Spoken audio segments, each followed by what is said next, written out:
Hey, what's up, guys? Welcome back. We have a lot to talk about. All right. By the way, going forward, we're going to start doing comment of the week. And here's your comment of the week.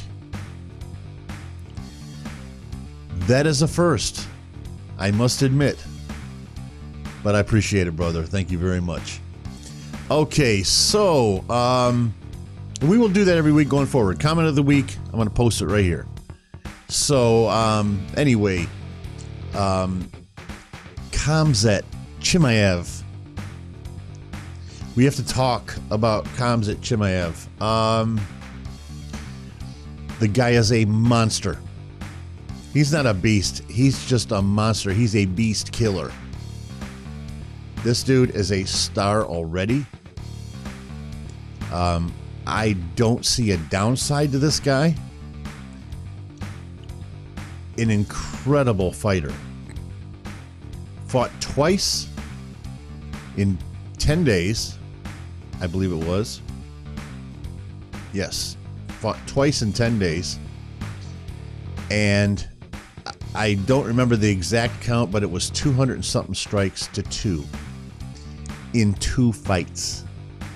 He was hit twice. He pumped out over 200 strikes. I've never seen that before. This guy is going to be a world title contender soon. When I say soon, this is the downside to Khamzat that I wanted to discuss today, and this is why one of the reasons I brought him up. The other reason is clearly I wanted to make sure that everybody here is aware of this guy. The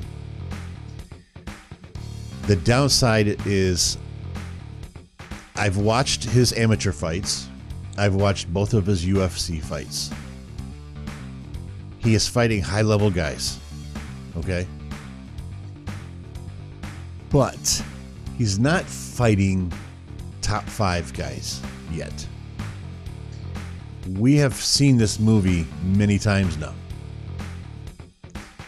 The movie where the guy comes in, hits the UFC like a storm, and then starts fighting guys that are much closer to his level, and then they start looking a little more human.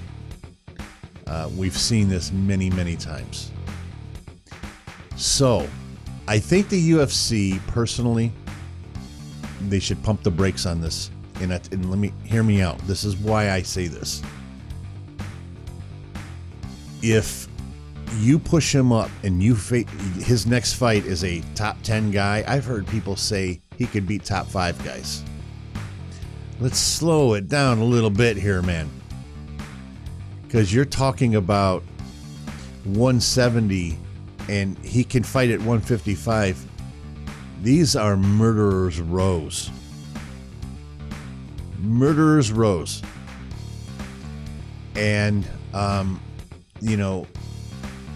he fights a lot like Khabib. People are calling him Khabib 3.0 because they believe that he's every bit as good as Khabib on the ground, or to get you to the ground. You know, he does that python kind of thing. And you've heard me complain a little bit about Khabib's fights. They're not terribly exciting to watch.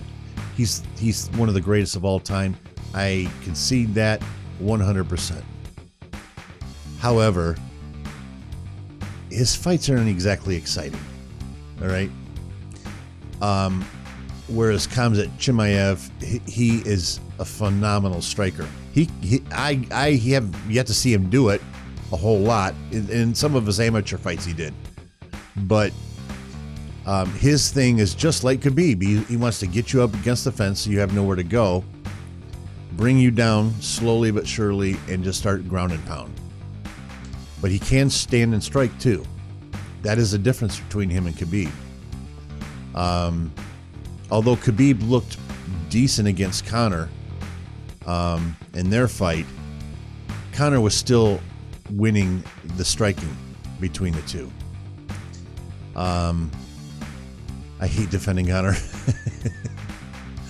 But anyway, it's a reality, you know. But he did get a nice left in on Conor. I believe it was a left. But anyway, so my point is this. He's already a star. All right? He's already going to draw attention. He's going to garner attention that people will come to watch him fight. All right? He's already there. There's no need to put him against a top 5 opponent right now. No need whatsoever. Do what you're doing with Sugar Sean. Bring him along slowly. He's going to sell anyway. There's no reason to fast track this guy. Zero. You have enough stars in the UFC right now, and he's already a star. You know?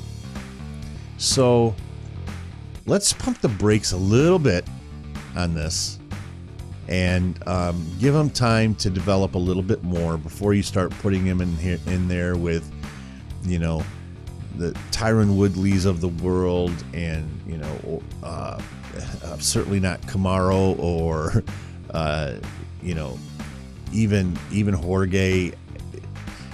Let's slow it down a little bit, or even at 155, you know, putting him up against Khabib or Tony or Conor or Dustin or Justin. There's no need for that right now. That can be 6 months down the road. You know, give him another 2 fights. Let it settle in a little bit. Give him a couple of maybe top 15 opponents. And just let it simmer a little bit. There's no need to rush this guy.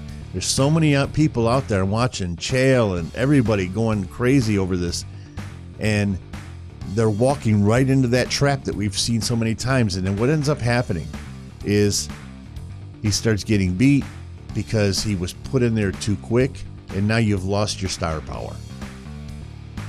You know, so that's my take on that. Now,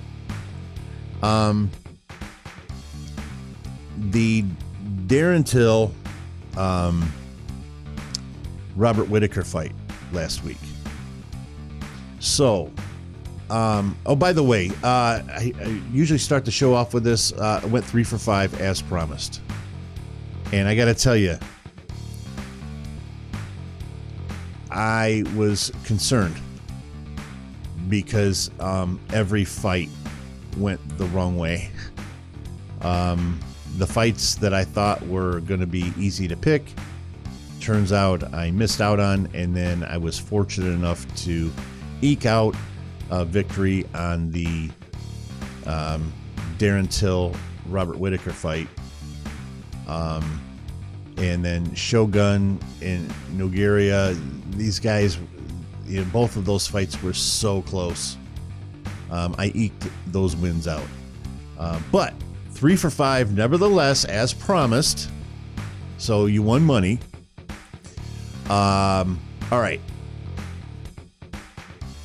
The reason, and I gave my reason why I picked Robert Whittaker in that fight, and it ended up coming to fruition exactly as I stated it last week, which was Robert Whittaker had more to lose, and that's just the reality of it. Darren, you can make the argument that Darren Till's stock went up on a loss, right?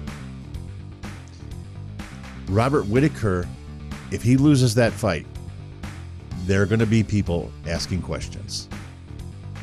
Is it over? Are his best days behind him? Those are the questions that would have come forward, and I knew that. As a matter of fact, somebody commented, I'm sorry, I forget who it was. Somebody commented that they were pulling for Whittaker, or for Till, excuse me. And I made my case again when I responded to them.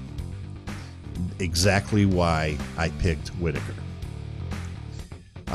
Nobody's talking about Darren Till falling off. If Robert Whittaker would have lost, that's all anybody would be talking about. I knew that. I knew his back was against the wall, and that's why I picked him. With that said, it was a razor thin victory. it was a victory. He won the fight. And I don't think anybody's contesting that. And what it came down to was the last seconds of the fight. He got a couple takedowns. The first one he didn't do anything with. Fortunately for him, he ended the fight with a takedown where he was able to hold him down for a few seconds. So that was the difference maker in the fight. Now, I've heard people say that John Anik, the announcer for ESPN, or for the UFC / ESPN, I guess, he had it 4 rounds to 1. I didn't. I had it 3 rounds to 2. I believe it was the 4th round, 3rd or 4th round that I gave to Whittaker. Clearly, Till. Clearly, Till won the first round. I can't remember if it was round 3 or round 4 that I gave to Till. I think it was round 4. But yeah, I mean, that's just the reality. Is he had so much to lose in this, Robert Whittaker.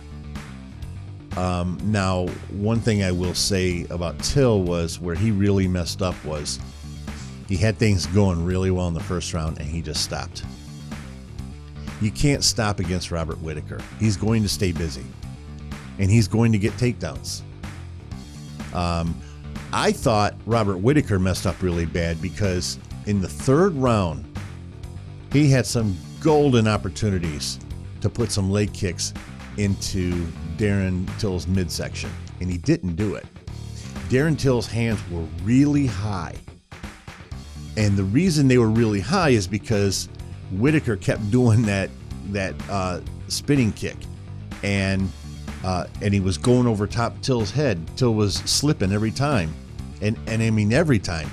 I thought that Whittaker would have realized that he's not landing that, but because he threw so many of those, that it would get Till's arms up, which it did, and he never went to the body. And the reason that I say that, I mean, that was in the 3rd round, and the reason that I say that that's where Robert Whittaker really messed up is because Till is not known as a 5-round fighter yet. And he could have really dragged him into some deep waters and got a much more pronounced victory, in my opinion. So that's where I'm with it. I am with it. But I eked out a couple wins there, but 3 for 5, nevertheless, not too bad. All right. So, since we have no fights this coming weekend, so I misunderstood a couple weeks ago. I thought they were canceling the fight. They only canceled the Holly Holm fight. So, so who steps in is Edmund Shabazian and Derek Brunson, and that's a nice little treat. At first, I was like, okay, but the more I thought about it, I thought, you know what, this is a pretty good matchup. So they're taking over that main card slot. But let's get to the first card of the main card. Trevin. I spelled it Trevino. I have it down here. A spell check changed it. Trevin Giles versus Kevin Holland. All right, so Giles has cardio issues. And I've watched him fight a couple of times, and both fights he completely gassed. He's got to fix that. He's really good on the ground, but I'm gonna go with Kevin Holland on this. And to be honest with you, I'm pretty cocksure on this one. So next up we have Bobby Green and Lando Vannata. Does anybody remember Bobby Green's post-fight interview in his last fight? I forgot who he fought now. Yeah. I can't remember who he fought, but he did this epic interview after his fight. And it was, if you remember, this was when, at the height of everything that was going on in this country with cops and minorities and everything, where everything was just in a real frenzy. It still kind of is, but it was at the peak level at that moment in time. It's when everything kind of went down. And Bobby Green did an interview, and he was giving a lot of praise to his dad. And he called his dad in to stand by him as he did the interview, mid-interview. And his dad comes in, and to everybody's amazement, his dad is white. And now, if you listen to Bobby Green talk, and I don't mean this to sound anything racial or anything like that, but he talks very urban, okay? You can tell he's from the streets. And the reason that you can tell that is just by his demeanor, and also because he told some stories. He was on it was Michael Bisping's podcast, and he told some horrible stories about his childhood, and his dad was in prison, and his mom wasn't a very good mom, and they bounced around their whole lives as a child. And I remember him telling a story that he actually ate dirt one time just to kill the hunger pains. It's the saddest story. But anyway, so he brings his dad in. His dad's white, and and he starts having kind of like this kumbaya moment, and it was just it was very touching. And I remember a lot of people got very emotional over that. And it made me a big fan. It made me a real big fan of Bobby Green. And I hope that that's not coming into my judgment. I tend to do that sometimes. I try really hard not to. I try to play devil's advocate. But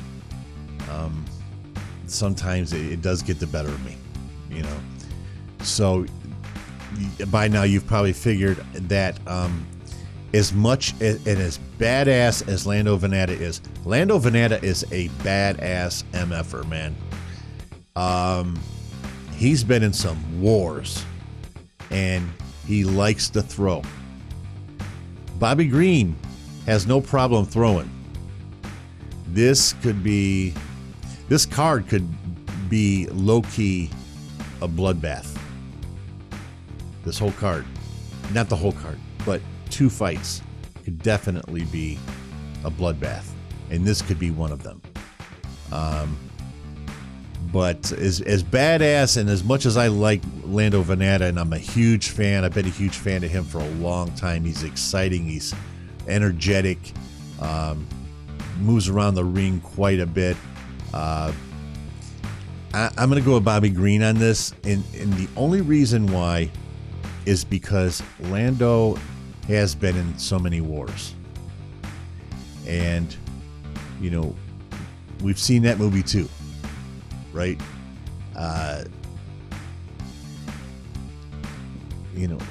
People get punch drunk, and then they tend to go down with the greatest of ease. I mean, look at Cowboy. He got knocked out from shoulder strikes. It's time to hang it up, man. So when that starts happening, it's over. Just some people can't accept that. So next up, we have this fight, man. Vicente Luque versus Randy Brown. Vicente Luque is a tremendous kickboxer. I don't know if you guys remember his fight with he had another fight too, and I can't recall it right now, but he had a hell of a fight with Wonder Boy. Wonder Boy won that fight, but I remember it went the distance, and it was just an unbelievable fight. I'd never seen Wonder Boy fight like that. Vicente Luque's kicks were just punishing Wonder Boy. That was a tough fight.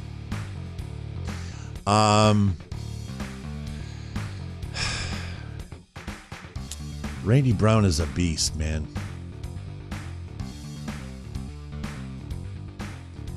See what's happening. Here's what's happening with this fight, and we've seen this before too, where the UFC wants to bring a guy on the come up, right? He wants to bring him in, or they want to bring him in, and they want to showcase him against a big name, right? Vicente Luque is a big name, and so they do this to prop a guy up. This has backfired many times. And it's backfired several times in the past few fights where they've done that. It did not happen with Khamzat, but it has happened many times.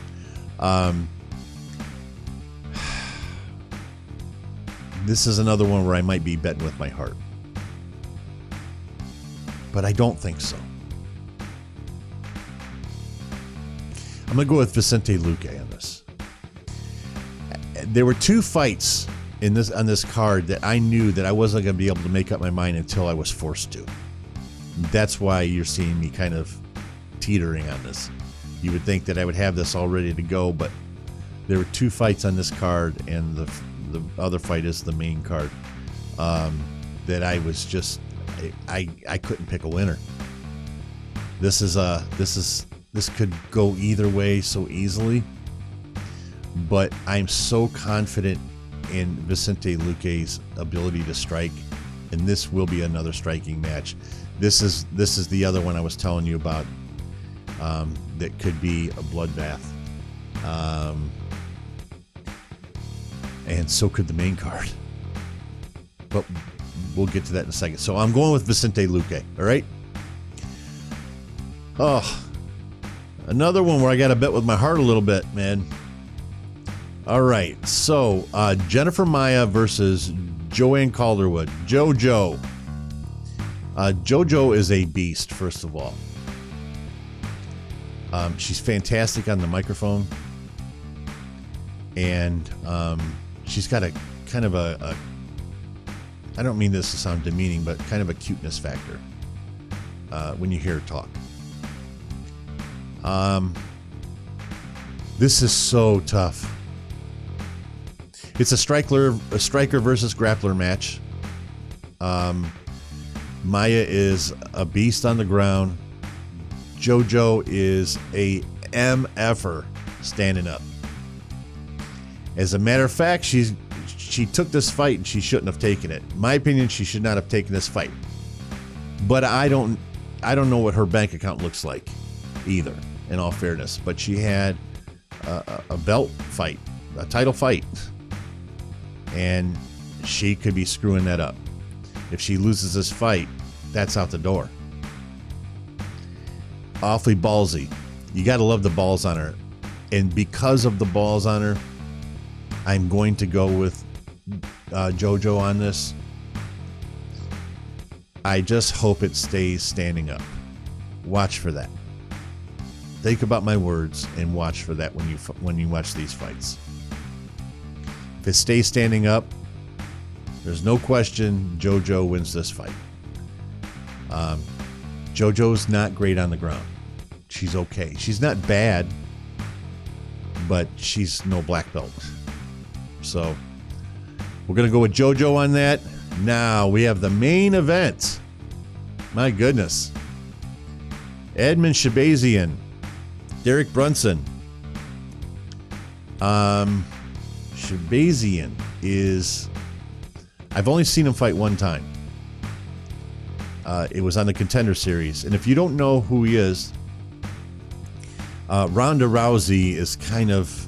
I don't know if she's managing him, but she's trained with him for years. And she can't stop talking about this guy. And she basically shoved him down the UFC's throat. And Dana pretty much said that.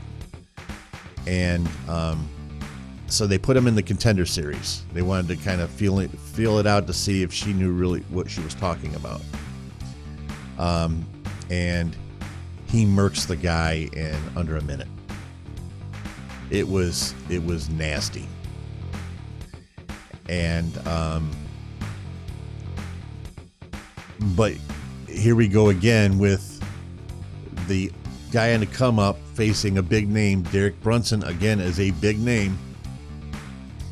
And I love Derek Brunson, man. I do, and I wanna pick him. And maybe I've listened to too many other people on this, but I think I'm gonna go with Shahbazyan on this. Yeah, I may have listened to too many people. This might bite me in the ass. I'm not trying to look for outs here, guys. I'm just telling you what's on my mind, you know. So let's cover this real quick here again at the end. And the reason I do this is because it makes it easy, so I don't have to watch the whole video that I made when I check my picks and all of that stuff. Because I basically use this video to make my picks. So we're gonna go with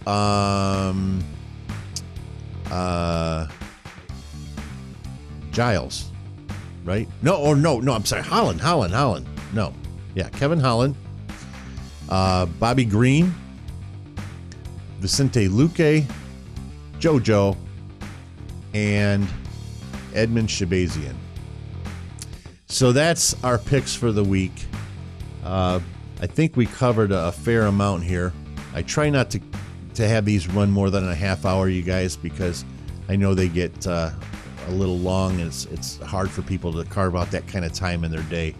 So we're right around that mark right now. So I hope you guys enjoyed it. If you do, please hit the like button. Don't be afraid to share this video. I wouldn't mind to get at least a few more people here in the fold here to kind of chime in. And don't forget about comment of the week. Make your comments witty, and I will pick the best one. And you don't have to say that you would follow me anywhere. It's okay. Just give me a nice witty one. All right. Peace.